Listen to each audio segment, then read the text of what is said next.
Hi everyone, Ron Crider reporting for duty today. It is Sunday, February the 21st. We're going to do this backwards today since I'm not in my studio.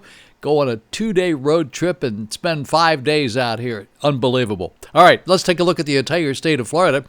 93 new deaths to report. That's down by 29 from yesterday. Yesterday we had 122. The positives, 5,065. That's down by 2,215. Of course, we say this every Sunday. The numbers always seem to be much lower on the weekends. Like really lower. Wait till you see some of these vaccinations. Let's take a look at the vaccinations for the past 24 hours. Vaccinations for the past 24 hours, 122,067. I'm not supposed to say that anymore. 122,067 number of vaccinations in the past 24 hours for the entire state of Florida. Number of vaccinations since we started, 4,082,872. There you go. Those are the vaccinations. A lot of vaccinations. Those 4 million, but we got a long way to go to hit that 21.5 million people that live here. Alrighty, Miami-Dade. 10 new deaths reported in Miami-Dade in the past 24 hours, 1,128 new positives, 3,692 new vaccinations. In Broward County, 16 new deaths in the past 24 hours, 708 new positives, 2,495 new vaccinations in the past 24 hours in the Broward County area, Fort Lauderdale. No new deaths to report in the Palm Beaches. 228 new positives, and 3,306 new vaccinations in the Palm Beaches. Orange County, Orlando, 2 new deaths to report, 308 new positives, 1,589 new vaccinations in the past 24 hours. In Brevard County, Melbourne, 6 new deaths to report, 152 new positives. Look at this, 195. Well, it gets worse than that. Let's go down here a little bit further and see what we get when we get down here. Take a look at St. Lucie County. St. Lucie County, well, first, let's the whole Treasure Coast. No new deaths to report anywhere here on the Treasure Coast. St. Lucie County, no new deaths, 79 new positives, 302 new vaccinations. Martin County, of course, no new deaths, 22 new positives, 100 new vaccinations. The least number of vaccinations we've seen in a long time for Indian River County, 27. No new deaths to report, of course, and 57 new positives for Indian River County. That's Vero Beach. We're going to scooch right down here and take a look at the zip codes for Indian River County. Zip code 32948. 2 new positives. These are all in the past 24 hours. Zip code 329586. Zip code 32960. That's 10 new positives for Vero Beach proper. Zip code 32962. 18, big number for that. Zip code 32963. On the Barrier Island, no new positives. Zip code 329663. Zip code 32967 would be 6. And zip code 32968 are 12. So those are the positives for the zip codes here in Vero Beach, Florida. Alrighty, folks, we have a little bit of good news here now about the 7-day moving averages. Yesterday it was 162.14. Today it's 161.71, meaning approximately 161 people passed away each day for the past 7 days for the entire state of Florida. That's what the 7-day moving averages are. Now we're going to move over here and take a look at what we call these state view. These are some of the states that you've asked us to report for you every day, and we do. Let's look at the total number of vaccines that have been administered in the entire United States. 61,298,500 on a daily basis.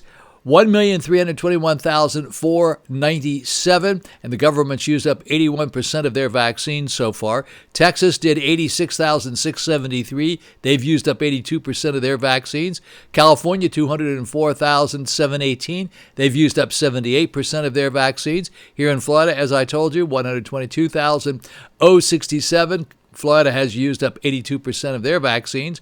Rhode Island, for my friend Jay Grutman up there, 7,335.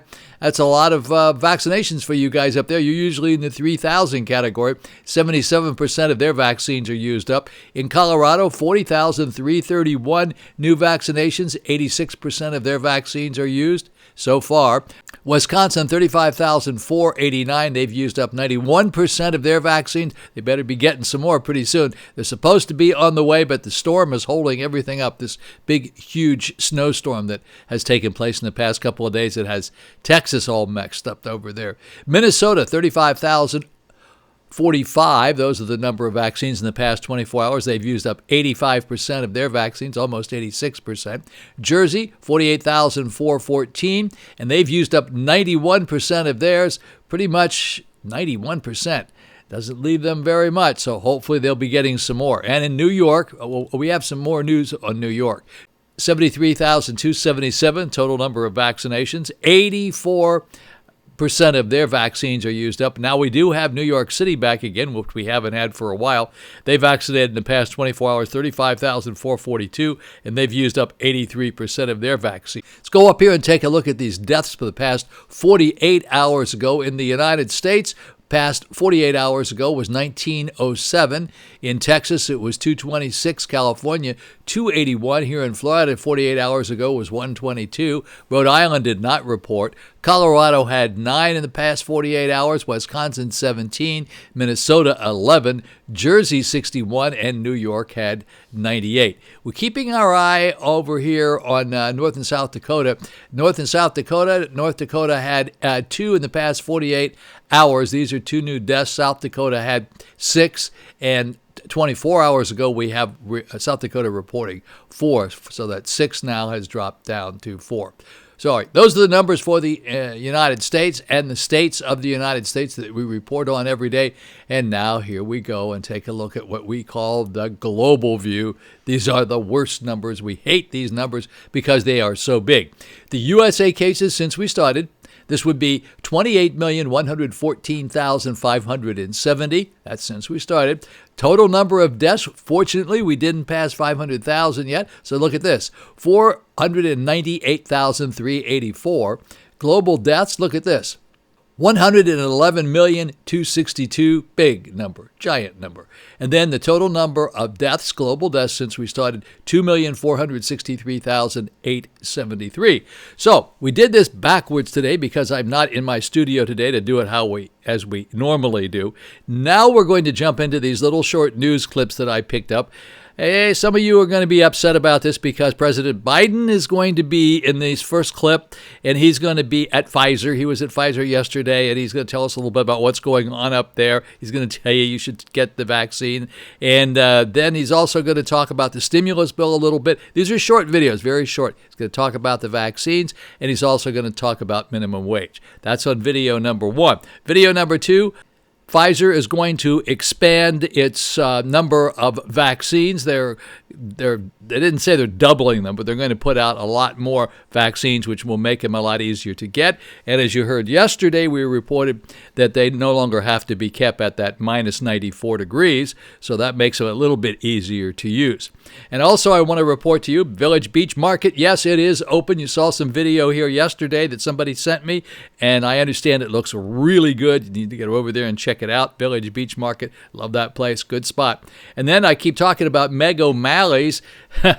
Meg O'Malley's, no, don't look around for them to be doing anything until the end of April. They had a big remodel inside. They decided, well, as long as we're going to be shut down, let's do something about it. Meg O'Malley's is up in the Melbourne area. It is, as far as I'm concerned, the very best Irish restaurant, I don't know, in the state of Florida? Well, at least around here, within wherever I drive, Meg O'Malley's is the best restaurant. But guess what? Not open until probably around the end of April. Alrighty, so let's jump right into these videos, these little news clips.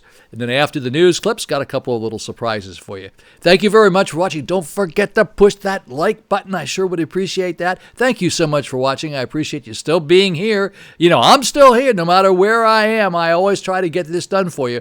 So, and I'll continue to do so. Got to keep my numbers over 50. Getting a little close sometimes. Some of these days we get way, way, way down. But just got to keep those numbers up. I'll keep doing it as long as the numbers stay up. Get down too low, well, then what's the point in doing it? If you don't want to watch it, why should I do it? Not being a nasty guy, just telling you that it doesn't make a lot of sense to do it if you don't watch it. Okay, thanks for watching again. Have a very, very blessed Sunday. I look forward to seeing you back here on Monday. Here we go into these little short news clips. They're interesting news clips. Let's face it, Biden's a president. President Biden, he is the president. He makes news, so we got to see what he's up to. President Biden is pushing hard for a new COVID relief bill, and we just learned new details about what that includes overnight. NBC's Kelly O'Donnell's tracking it all from the White House this morning. Kelly, good morning to you. Good morning, Kristen. A critical week ahead for President Biden's effort to go big on COVID relief.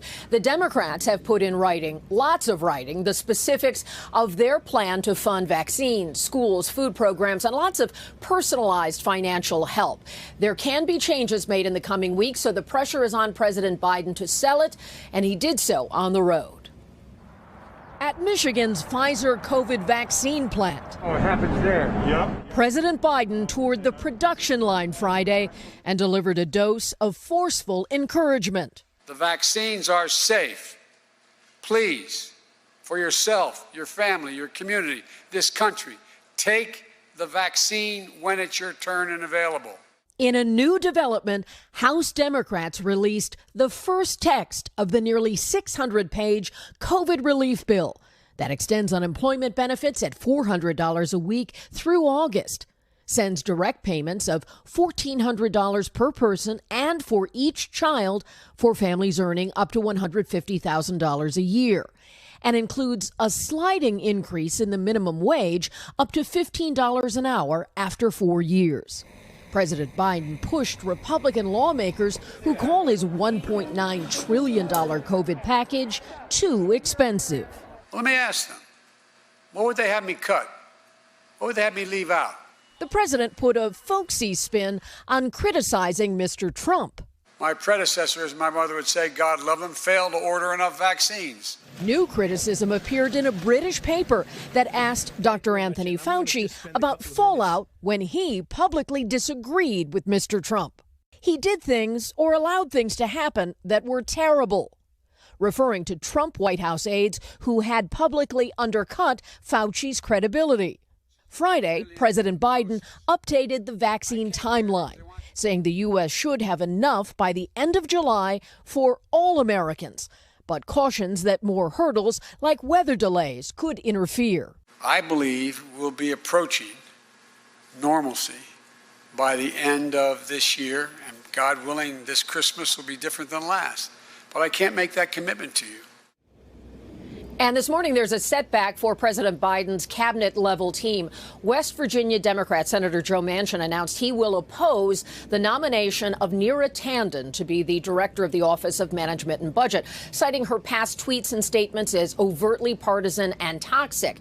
Now, President Biden says he is sticking with Tanden's nomination and will look to Republicans to help get her through the process. But with a 50-50 Senate, that nomination is in some peril. Kristen, Peter?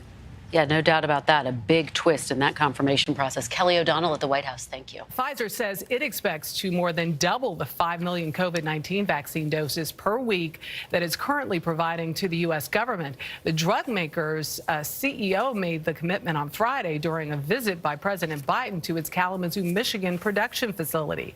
Mr. Biden said that would put the nation on track to have doses available to all Americans by the end of July.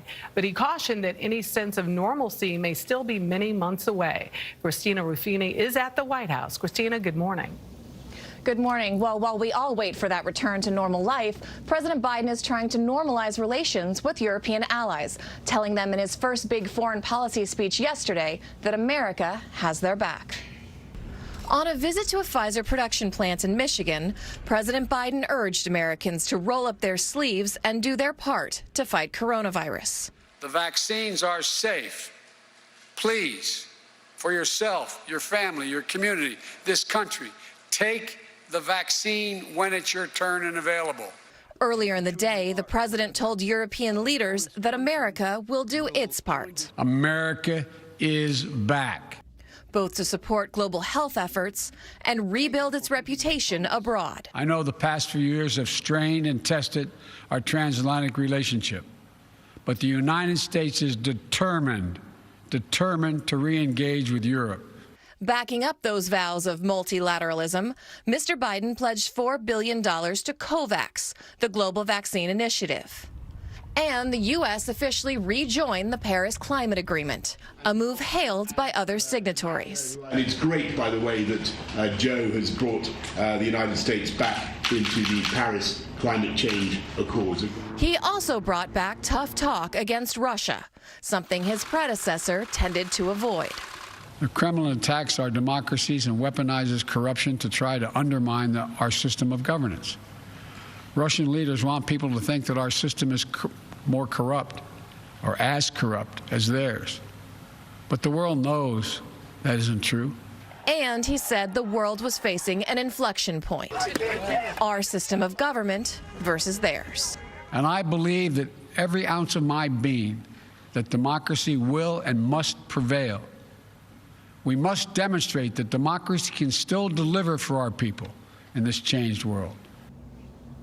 Now, that might seem like a tough sell, funding vaccine efforts abroad when most Americans still haven't gotten their shot. But this is a global pandemic, and health experts will tell you having the virus in any country threatens every country, including the United States. Dana? Yeah, Christina, interconnectivity. We are looking forward, by the way, to your piece when we roll into hour number 2. Double dip from That's Christina. right. All right. Sorry, guys. Thanks.